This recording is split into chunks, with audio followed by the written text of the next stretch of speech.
Last May 16 ay pumunta kami ng asawa ko sa Legazpi Grand Central Terminal upang doon mag-book ng ticket pabalik ng Maynila. Ang kaso pagdating namin doon ay fully book na pala ang mga biyahe simula 16 hanggang May 21.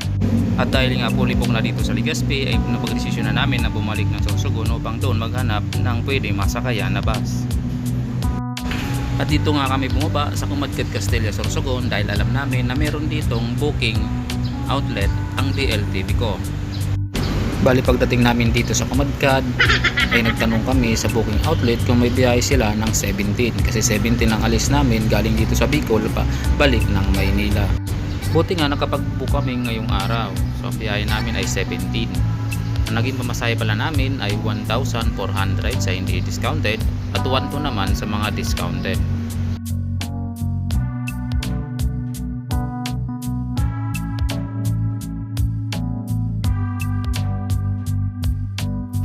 Kinabukasan nga ay bumalik kami ng Kumadkad dahil nga yun ang araw ng biyahe na namin. Alas 3 pa lang ng hapon ay nandito na kami sa Kumadkad, nandito kami sa booking outlet nila. Ang sabi ng band dito ay darating daw ang bus mga alas 4 pa ng hapon. May dumating nga na DLTV ko, ang akala namin yun na ang sasakyan namin pero hindi pala. At sa ilang minutong pag-aantay ay dumating na nga ang bus na sasakyan namin pabalik ng Maynila. Di ata yan. Tayo na yan. Itong sasakyan natin sa video ito, itong Hino 5106 ng DLTV ko. At sa ilang minutong pag-aantay ay sinabihan na kami na sumakay na kami. Okay na? Kasama ka niya? Oo. Dito, saglit lang, itabi ko na maayos. Ate. Wait lang.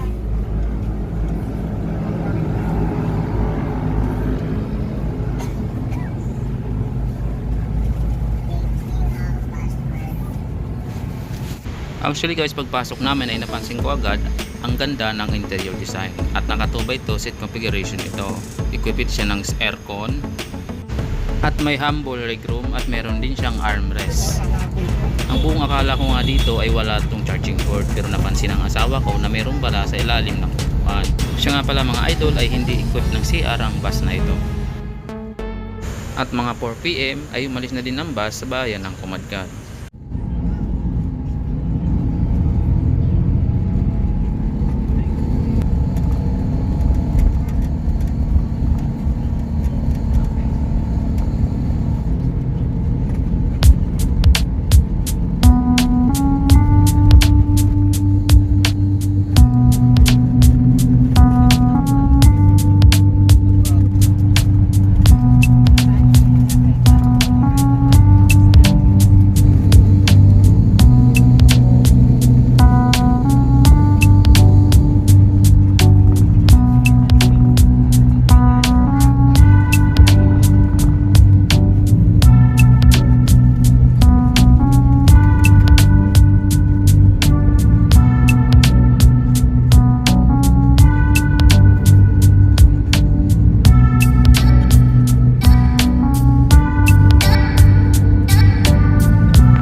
Sa ilang minutong biyahe ay narating na natin ang bayan ng Puchao, Pilar, Sorsogon.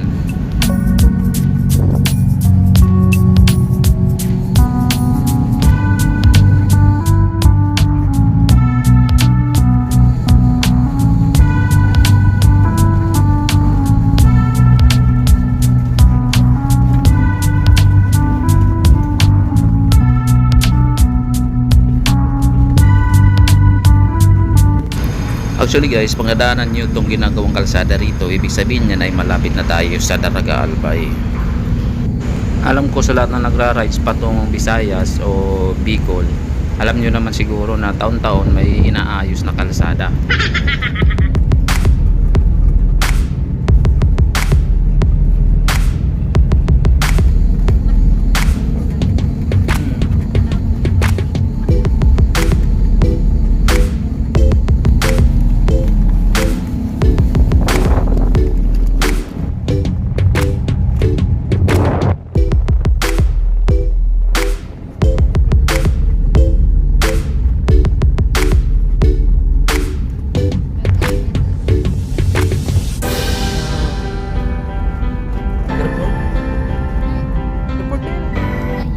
At sa ilang minutong biyahe galing ng Butchao ay nadaanan natin ang kalsada patungong Alobo International Airport.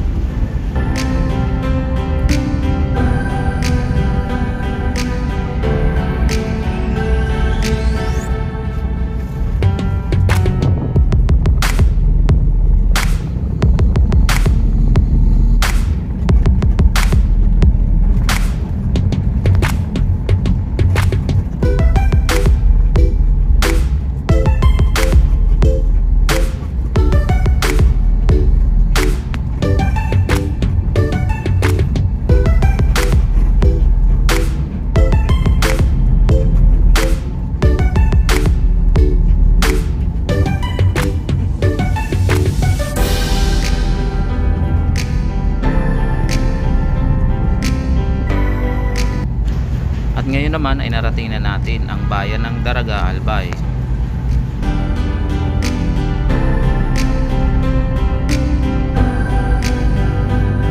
At dahil medyo na traffic tayo doon sa may ginagawang kalsada, ay dumating tayo dito sa Daraga na medyo magkagabi na.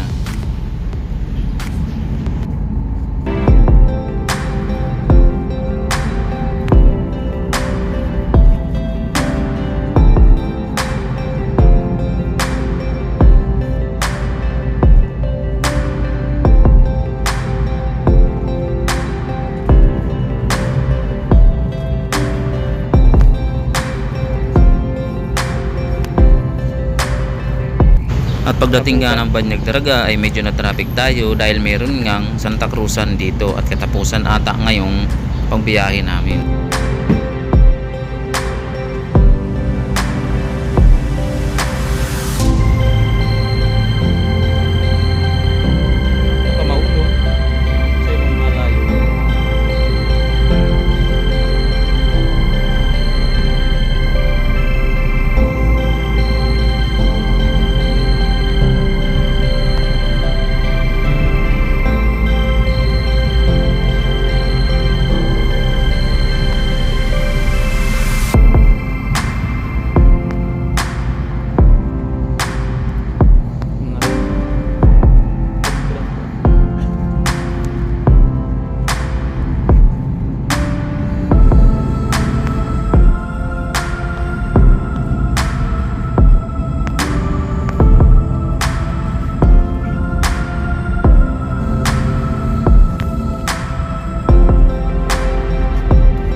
At sa ilang oras ng biyahe namin galing ng Sorsogon ay narating na namin ang Naga Grand Central Terminal. Ang buong akala ko dito na ang unang stopover namin, pero hindi pala. Tumigil lang dito sa Grand Central Terminal ang bus para daw umihi. At bumaba nga kami ng asawa ko para mag-ihi na din. At napansin ko napakaraming pasahero pa para dito sa Naga.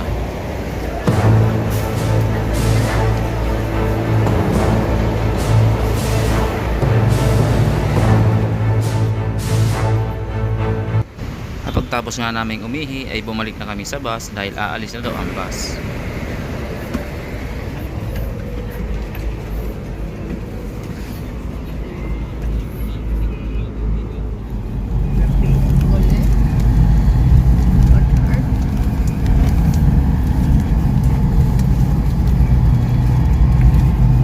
Ay, sukunso. Yan.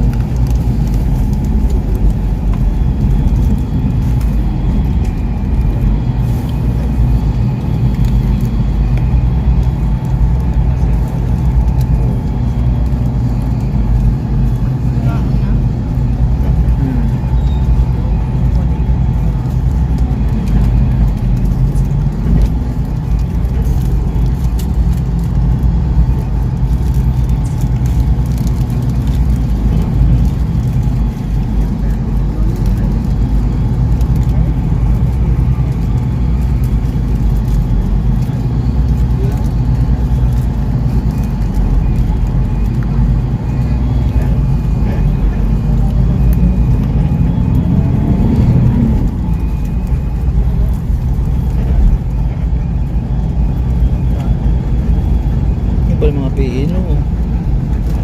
Yung pala sa scan niya ang PE, no?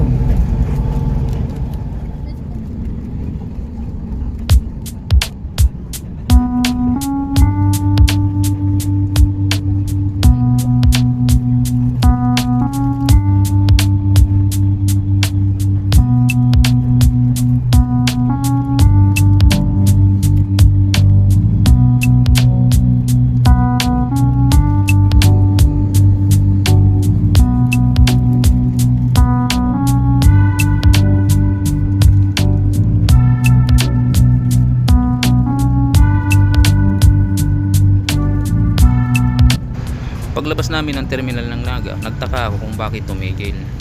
Yun pala ay kailangan pala sila mag-diesel.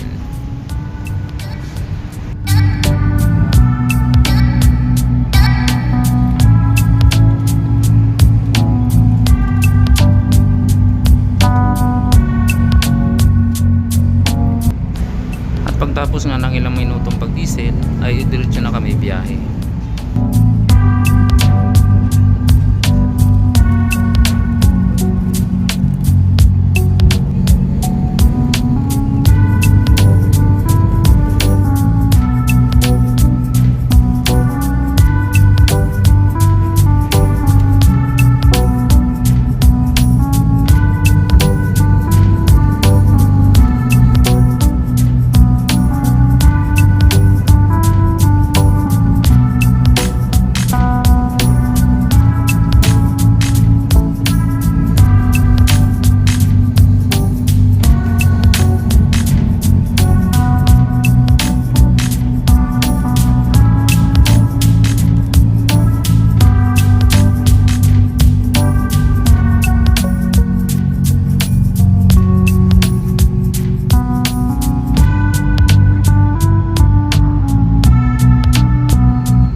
At sa ilang oras ng biyahe ay narating na natin ang pinakaunang stopover, ang Lidman ng Camarines Sur.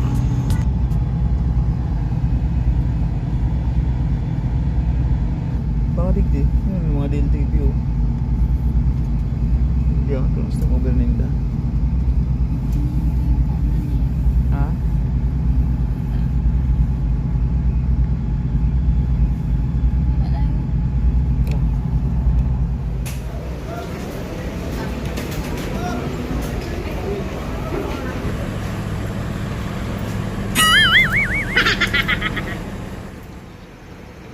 Ang unang stopover pala natin mga idol, ang Barangay Mabini, Libmanan, Camarines Sur. Barangay Mabini, Libmanan, Camarines Sur. Ayun na.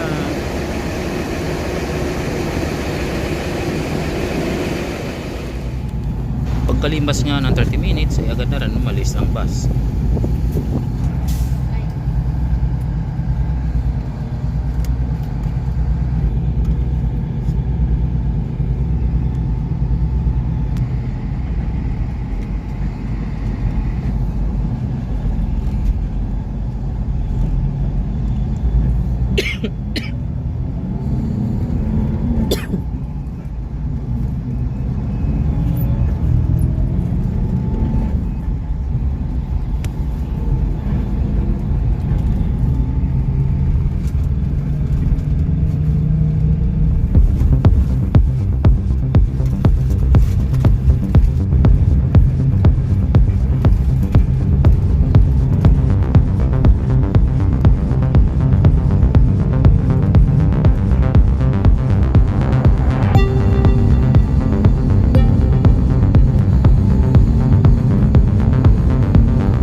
Dahil nga sa ilang oras sa biyahe galing ng Camarines Sur ay tumigil kami dito sa may gasolinahan upang mag-relax at umihi na din.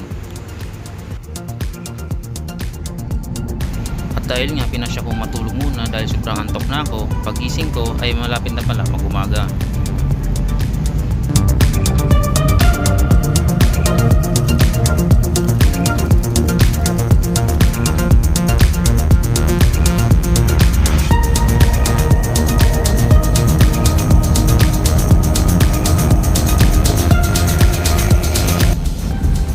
Pagsapit nga ng liwanag ay nasa bandang Quezon Province pa lang kami.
At sa ilang oras na biyahe ay narating na namin ang stopover ng DLTV ko sa Pagbilao, Quezon. Kailan mo salita?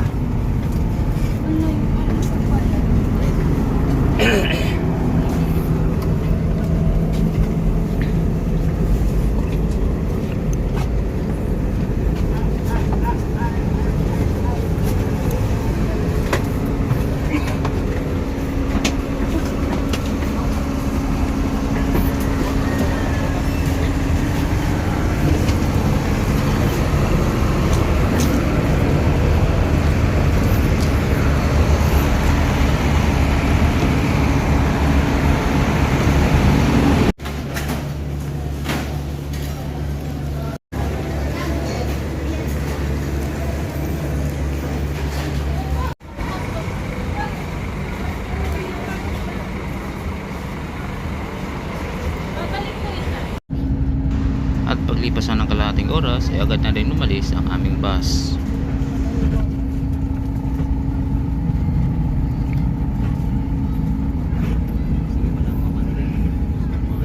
Oh, pabalik kita Bicol.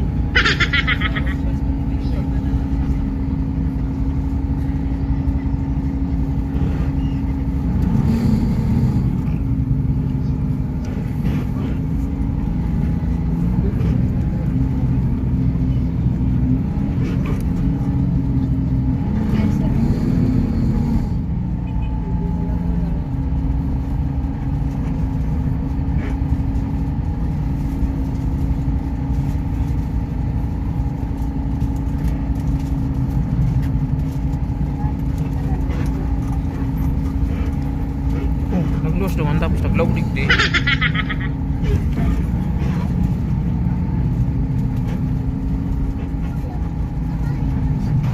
Ang buong akala ko kung ano ang gagawin lang doon sa loob.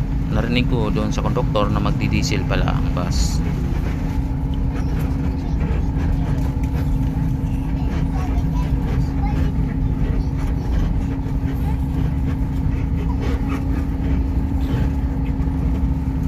Maggasolina ta.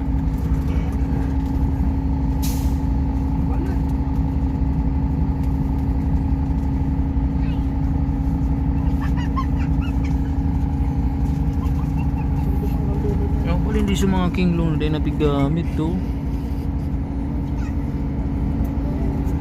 Ito yung kinglong.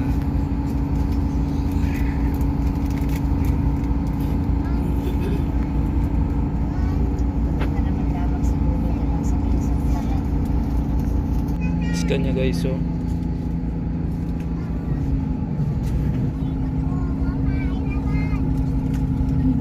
ano kaya, hindi ko makakilala yung mga bus na iba nito. Ito sigurado Hyundai ito Hino. Hindi pala ibang bus na parang biyahe 513 Hino.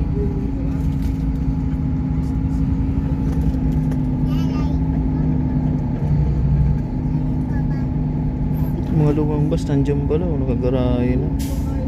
Dito pala sila sa Pablilaw.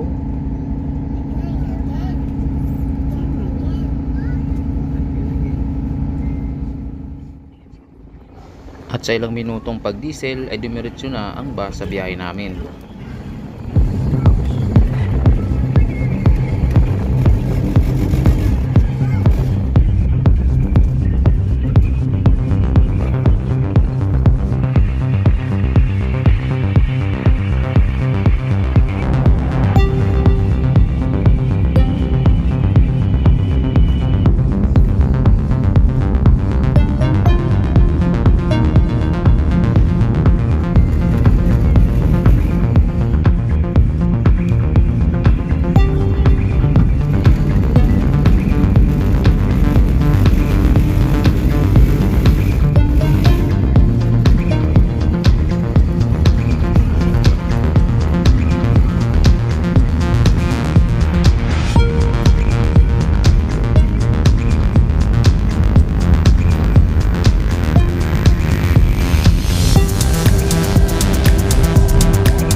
biyahe galing ng Pablao, Quezon ay narating na natin ang Santo Tomas, Batangas.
At pagdating nga sa Torbeda Terminal nila ay pumasok pa ito upang makapag-ihi ang iba at makapag-relax na din ang iba at makapag-unat-unat ng mga katawan. Pinastation.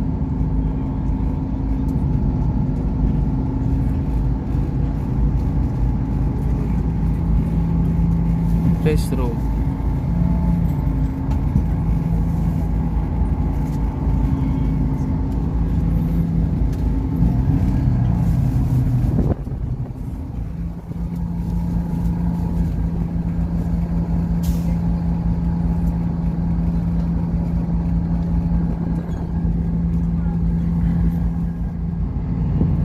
At sa ilang minuto nga na pag-stop namin sa Torbena Terminal ay maya-maya ay umalis na din at bus at diretso na kami ng PITX.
ay ibig sabihin ay papasok na tayo ng Alabang, Muntinlupa.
At sa ilang minuto na biyahe galing sa may Naiya International Airport ay natanaw na natin ang PITX Terminal.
tren gitu mungkin sa Coros. Wala sa. Pag-train. Sa taas na kita. Kaya nga kita malako sa pababa.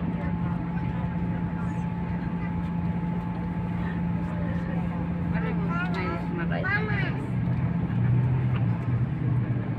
Bata mga bata ng darang-darang. Kapila.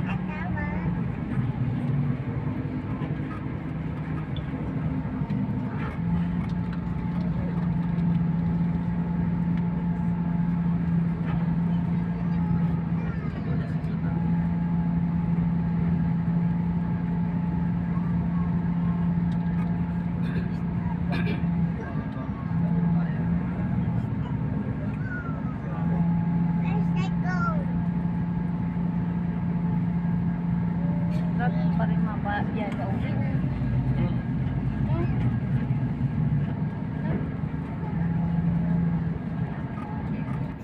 Sa wakas ay nakarating na tayo sa PITX Terminal, galing tayo ng Sorsogon City. At sa ilang oras na biyahe, maging maayos naman ang biyahe natin mga idol. At maraming salamat sa mga nanood sa video ito.